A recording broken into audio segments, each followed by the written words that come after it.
जय श्री राधे कृष्णा। आप सभी का दिन शुभ और मंगलमय हो और भगवान श्री नारायण की कृपा आप पर सदा बनी रहे। आज सुनिएगा वैशाख मास महात्म्य का अध्याय 18।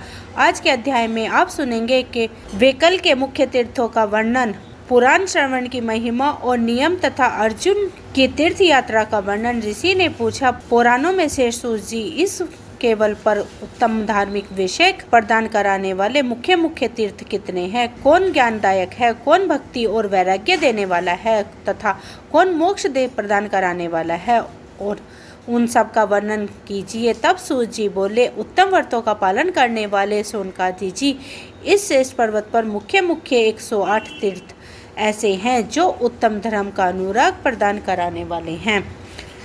इन 108 तीर्थों में 60 तीर्थ भक्ति और वैराग्य देने वाले हैं और इस वेंकटगिरी पर 6 तीर्थ मुक्तिदायक माने गए हैं, जिनके नाम इस प्रकार हैं: स्वामी पुष्करणी, आकाश गंगा, पाप विनाशक, पांडुक तीर्थ, कुमार धारिका तीर्थ तथा तुम्बुक तीर्थ। जो मनुष्य इन तीर्थों के महात्म्य के साथ भगवान विष्णु के भुवन पावनी कथा को सर्वदा श्रवण करते हैं, वे इस लोक में निश्चय ही भगवान विष्णु के भक्त होते हैं। संपूर्ण भवनों को पवित्र करने वाली श्री विष्णु कथा का सर्वदा श्रवण करने में यदि कोई समर्थ न हो तो 2 घड़ी, 1 घड़ी या 1 क्षण भी जो भक्ति पूर्वक इसे सुनते हैं, उसकी कभी दुर्गति नहीं होती है। संपूर्ण यज्ञों और सब प्रकार के दानों से जो फल प्राप्त होता है, वही फल मनुष्य एक बार पुराण कथा का श्रवण करने से प्राप्त कर लेता है।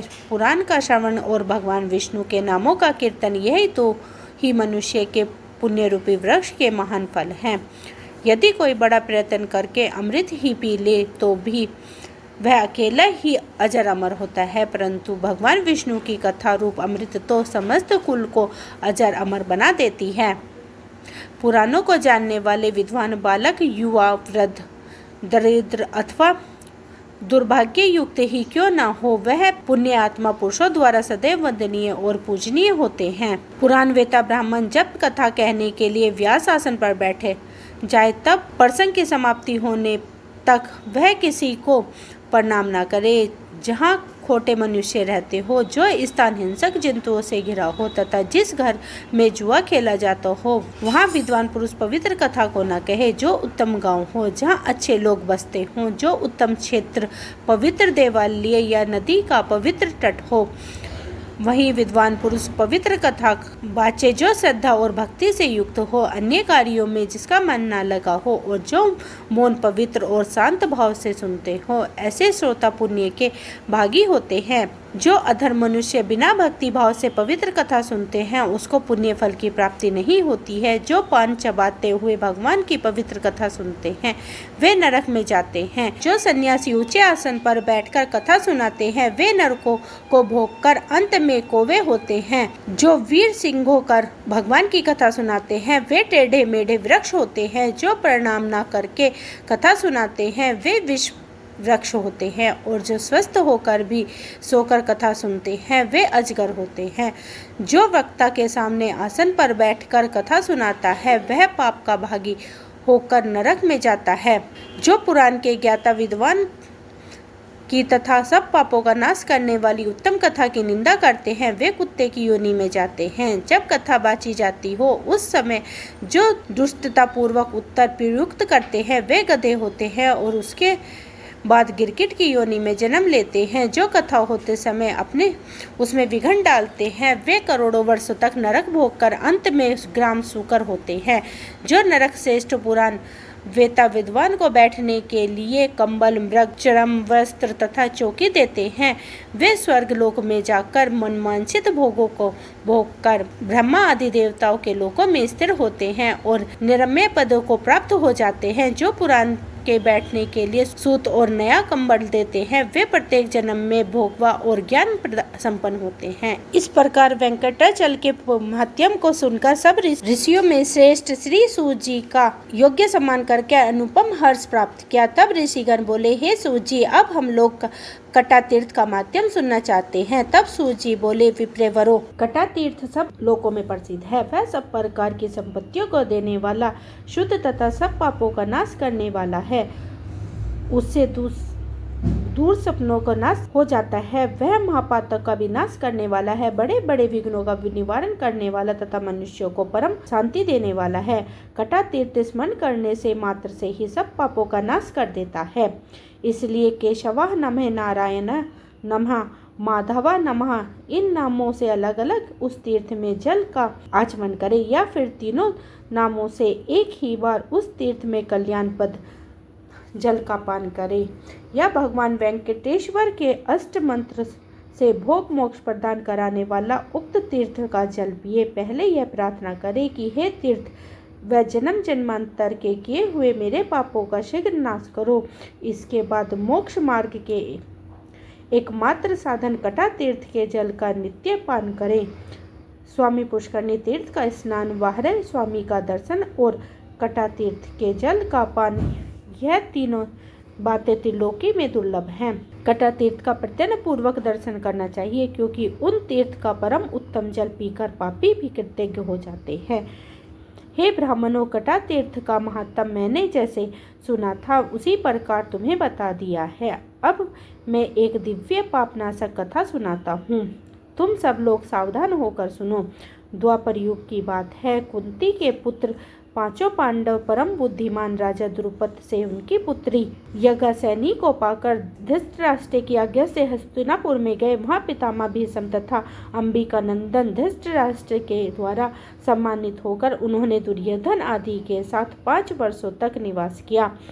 इसके बाद भीष्म आदि ने के समझाने से महायशस्वी धृतराष्ट्र ने अपने कुल के सभी बड़े बूढ़ों के सामने और भगवान श्री कृष्ण के आगे पांडव की सेवा से प्रसन्न होकर उन्हें आध्या राज्य के साथ खांडव प्रस्थ, वर्तमान में दिल्ली, इस नगर नाम से नगर प्रदान किया। तब धृतराष्ट्र आदि कौरवों की अनुमति लेकर सब पांडव श्री कृष्ण के साथ खांडव प्रस्थान में चले गए। वहाँ विश्वकर्मा से सुरक्षित इंद्रप्रस्थ नामक पुर में रहते हुए भाइयों सहित युधिष्ठिर ने पृथ्वी का पालन किया। भगवान श्री कृष्ण के द्वारिका चले जाने पर धर्म के जानने वाले कुंती पुत्रों ने नारद जी के उपदेश से द्रौपदी के विषय में यह प्रतिज्ञा की कि वे द्रौपदी क्रम से एक वर्ष एक पांडव के घर में निवास करेगी। इस निर्णय के बाद जो दूसरे भाई के घर में रहती हुई पांचाल राजकुमारी द्रौपदी को देख लेगा, उसे 1 वर्ष तक तीर्थ दर्शन करना पड़ेगा।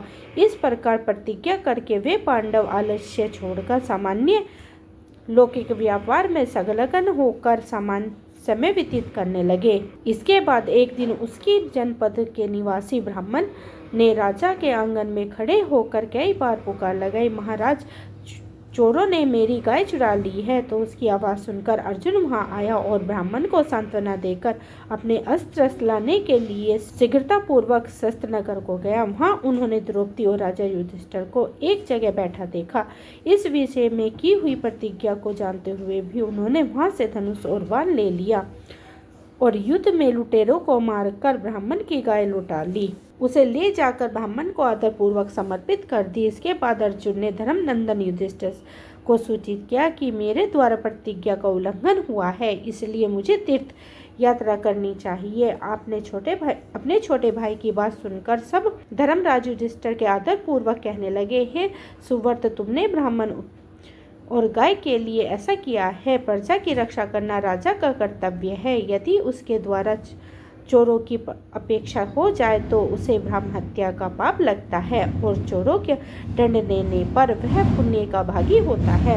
तुमने राजा और प्रजा दोनों के लिए जो हितकारी किया है वही किया है, इसलिए तुम्हें दोष नहीं है। धर्मराज के यह वचन सुनकर सदा धर्म में तत्पर रहने वाले अर्जुन ने हाथ जोड़कर कहा, भूपाल, आप ऐसी बात ना कहें। आप धर्म के सर्वस्व को जानते हैं, धर्म के साक्षात स्वरूप हैं और कर्तव्य तथा अकर्ता के अज्ञाता है। समर्थ पुरुष को अपनी की हुई प्रतिज्ञा का कभी भी उल्लंघन नहीं करना चाहिए। आर्य यदि मुझ पर दया करके मुझ तीर्थ में जाने से रोक देंगे तो संसार के मनुष्य यदि मुझे हित प्रतिज्ञा कहने लगेंगे तो उन्हें कौन रोक सकेगा। मेरा मन भी तीर्थ यात्रा के लिए कुष्ठ से उतावला हो रहा है। हे राजन, नारद ने जो अनुशासन किया है वह हमारे लिए सर्वथा कर्तव्य है। इसलिए महाराज, तीर्थ यात्रा के लिए मैंने जो यह उल्लंघन किया है इससे आपको प्रसन्न होना चाहिए। स्वामी को सेवकों की प्रतिज्ञा का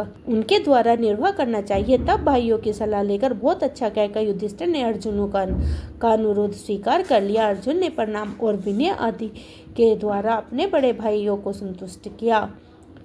फिर यथा योग्य भीमसेन आदि बंधुओं से विदा लेकर ब्राह्मणों से स्वास्थ्य पाचक कराकर अर्जुन ने वहां से यात्रा की। राजकुमार अर्जुन ने पहले गंगा नदी के तट पर पहुंचकर उसी के किनारे किनारे निकटवर्ती मार्गों में चलते हुए हरिद्वार, प्रयागराज और काशी आदि तीर्थों का सेवन किया और अन्य तीर्थों का दर्शन करते हुए वे ऊंची ऊंची तरंगों से लहराते हुए दक्षिण समुद्र के तट पर जा पहुंचे। फिर परम पवित्र महानदी पुरुषोत्तम तीर्थ और चल का दर्शन करके उन्होंने अपने को कृतज्ञ माना। इसके बाद अर्जुन ने समस्त पातक समूह का विनाश करने के कारण अतिशय गौरव को प्राप्ति हुई। पुण्य में गोदावरी नदी के दर्शन किए और इसके जल से विधि पूर्वक स्नान करके वे मलहपहा नदी के तट पर गए। उसके दर्शन से उन्होंने बड़ी प्रसन्नता हुई। उसके बाद वे सरिता में श्रेष्ठ कृष्णावेणी नदी के समीप जा पहुंचे और भगवान शंकर के निवास स्थान श्री पर्वत का दर्शन किया। पिनाकी नदी को पार करके देवताओं और ऋषियों द्वारा सेवित वेंकटाचल पर्वत पर दर्शन किया, जो भगवान नारायण का प्रिय निवास है। उस पर्वत के शिखर पर संपूर्ण लोकों के स्थिर एकमात्र स्वामी सुप्रसिद्ध श्री हरि का निवास है। अर्जुन ने कल्याण की सिद्धि के लिए भक्तिपूर्वक पूजन किया। इसके बाद महापर्वत से उतरकर उन्होंने सिद्धि और मुनियों के समुदाय से सेवित सुवर्णमुखी नामक वाली नदी के दर्शन किए, जिसे मुनिवर अगस्त्य जी यहाँ लेकर आए थे। जय श्री कृष्णा। आज का अध्याय यहीं समाप्त हुआ। इसके आगे का वृत्तांत अब अगले अध्याय में सुनेंगे। दोस्तों, ये थी आज की वीडियो। उम्मीद करती हूँ आज की वीडियो आपको पसंद आई होगी। वीडियो पसंद आई है तो वीडियो को लाइक करें, परिवार और भक्तजनों में शेयर करें।